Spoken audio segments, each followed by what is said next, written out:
According to the sociologists Douglas Harper and Patricia Faccioli, love brings people together. In our sociological study, we found this to be true. People who have a passion for horses are brought together because of this love and therefore have created their own subculture. In our study, we chose to focus on four main categories: dressage, endurance, Arabian horse breeding and showing, and show jumping.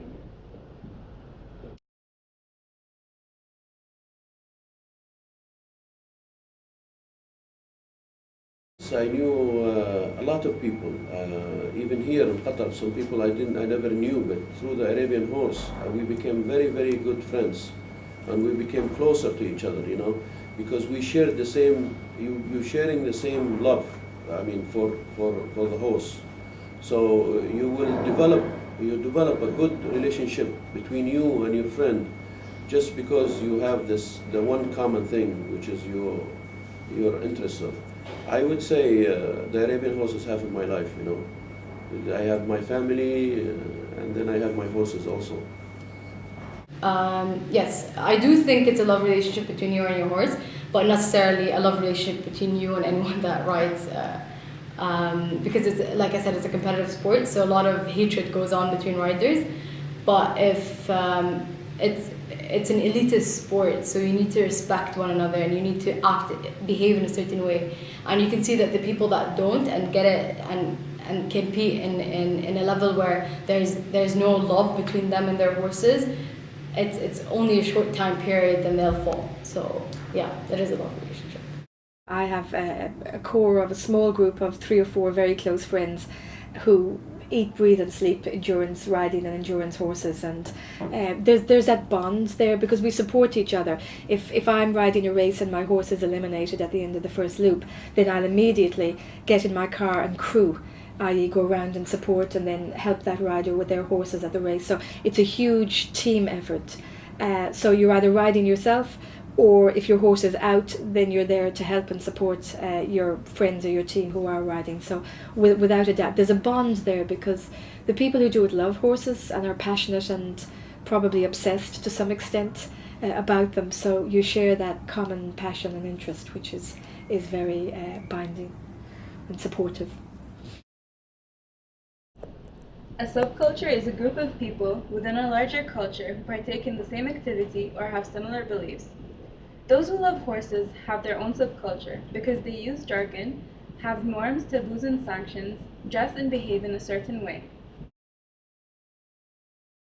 Very much, very much. As much I meet some other friends who's they're riders. I mean, it doesn't matter if he's a dressage or he's a jumping rider, but wherever we meet, we have our own way of talking. We have our own language. I mean, we feel like we're very close because the horse community is very small, so we always really get in touch very easily. Yes, because it's a certain type of people that go into it, and it's the same people you see over and over again. And it is a society, it is a culture of its own, because when you're there, for me at least, when I'm there, I don't necessarily act like when I'm in university or when I'm with my parents. It's you act in a certain way, you behave in a certain way, and you're there to win and you're there to compete. But friendships are put aside, so it's that different culture in society. Yes, it is actually a community, and I would say it's even a world community, because if we say here in Qatar we cannot limit it, but every day I am in contact with people from Europe, from America, from Brazil, from Australia. Every day there's email between us, there is phone calls. The Arabian horse brought us very, very much closer to each other. Yes, actually, with the Arabian horse, you get to meet many, many people from all over the world. It's a very, very big. It's all over the world, and it's a very big circle. For instance, through the Arabian horse, we have friends everywhere, in Australia, South America, in Europe. So it's actually a social life, It's a social life of an Arabian horse. You become a part of that life, you know. Oh, hugely, because I'm always on the internet looking up the endurance races. There's blog sites where people email and send notes about races and how they got on. People will contact each other. Have you got any advice? How did your horse do? I've got this problem with my horse. Have you got any solutions? There's very much a subculture in terms of commitment and interest in what others are doing as well. And probably far less competition than you might think. I mean, it is a competition. But whilst you're on the racetrack, you're competing against everybody else and you want to beat them. But off the racetrack and during the week with the training and everything else, it's very much a subculture of people who have this passion and interest in the horses and everything that's associated with it. Every subculture uses jargon, which is the language of a specific group of people that outsiders might not understand. In this specific subculture, an example is the names of specific equipment, like halters, bits, girths, breastplates, and horse walkers.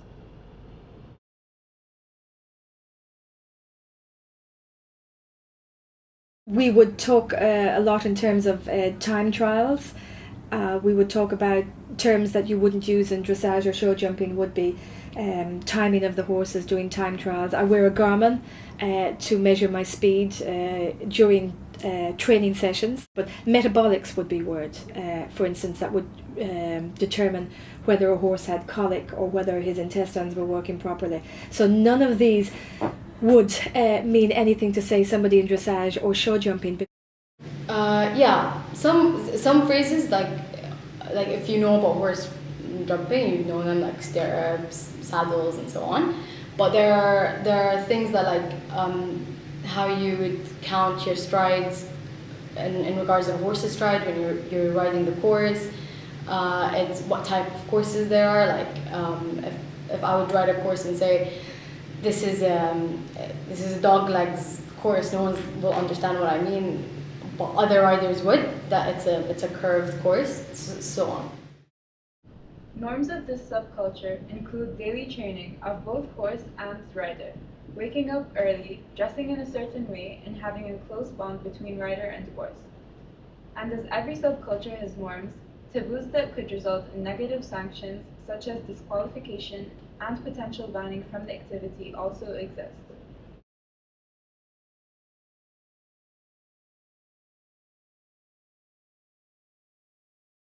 To beat a horse. Yeah, there are a couple of things that other riders do, but it shouldn't be it isn't acceptable. Like they dope their horses, they give them steroids, they hit their horses, and it's a disciplinary sport. So it's like a kid. You need to sometimes be a bit aggressive with a kid to know what they should do, but not torture them. And that's what some riders do, and it is forbidden. You can't give your horses any illegal supplements, and a lot of them do, unfortunately, just to win.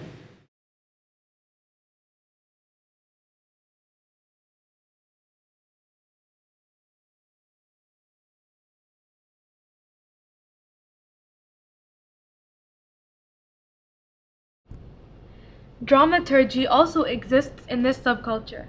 This is basically a sociological metaphor that compares the life of the subculture to a theatrical play.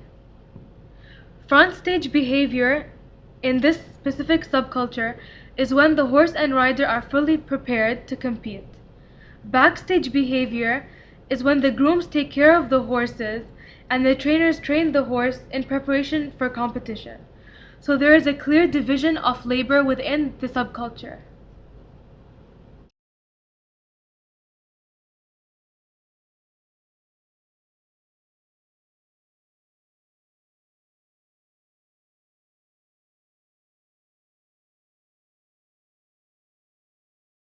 My horse is stabled with my friend who trains him and other horses, and the stable's in Said, so he employs 4 grooms, so they are looked after morning, noon and night by the 4 grooms and by my friend who's the trainer. And obviously when I go up, I'll tack up and help the grooms tack up, and they'll help me. So it's not a question of you pay your money and somebody does all the work for you. I guess endurance riding and even owning a horse is all about being part of the team and sharing all of that. So it's very much everybody helps out and helps each other. We have actually a large team to take care of the horses. Each 4 or 5 horses, we have one person that takes care of them, which we call them grooms. They groom the horse every day, and they take care of feeding him, and also his training, take care of his training program. It differs, but the best thing is, for me at least, of course, like I can't go be there 24/7. So I do have a groom, and he helps. He does a lot of the work, like grooming the horse and so on.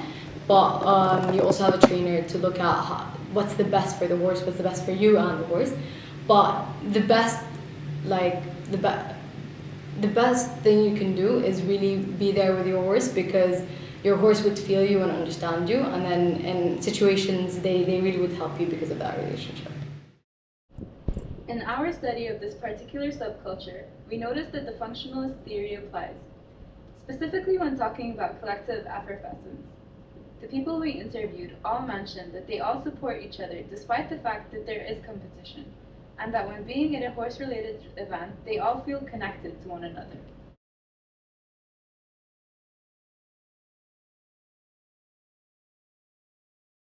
Dressage rider, you have to ride every day, at least 2 or 3 horses a day, to exercise yourself and to exercise the horses, especially if you compete. If you compete, you have to keep riding, and that's is like a life. Actually, I could say it's a lifestyle, because people who have horses really becomes a part of their life. Because especially the Arabian horse needs a special care. Therefore, you spend a lot of time with the horse, and it becomes a part of your life, as it is as part of my life also. No, it is a lifestyle. It's very demanding. It takes a lot of your time, and it doesn't only it's not like I go there and finish. It takes, even if I want to ride and just be done with it, it takes 3 to 4 hours. But it is a lifestyle.